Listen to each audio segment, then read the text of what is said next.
ପୂର୍ବରୁ ବୋହୂମାନେ ମା ଚା ନିଅ, ମା ଚା ନିଅ। ଚା କେତେଟା ବାଜିଲାଣି? ମା 4ଟା ବାଜିଲାଣି। 4ଟା ବାଜିଗଲା, ବହୁତ ସକାଳୁ ଉଠିଗଲି।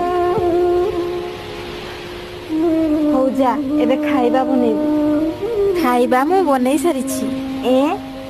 ଖାଇବା ବି ବନେଇ ସାରିଛୁ? ହଁ। ବାହ, ମୋ ବୋହୂ କେତେ ସୁନ୍ଦର। ଏବେକାର ବୋହୂମାନେ ଏ ବୋହୂ, ବୋହୂ। ହଁ ମା, ଏଇନା ଚା ପି। 10ଟା ବାଜିଲାଣି, ତୁ ଏବେରୁ ଶୋଇଛୁ। ହଁ, ମୁଁ ରାତିରେ ଡେରିରେ ଶୋଇଥିଲି, ସେଥିପାଇଁ ନିଦ ଭାଙ୍ଗିବାରେ ଡେରି ହେଲା। କଣ କରୁଥିଲୁ? ମୋବାଇଲ ଦେଖୁଥିଲି।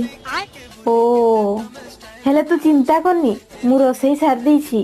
ଏଇନେ ଚା ପି।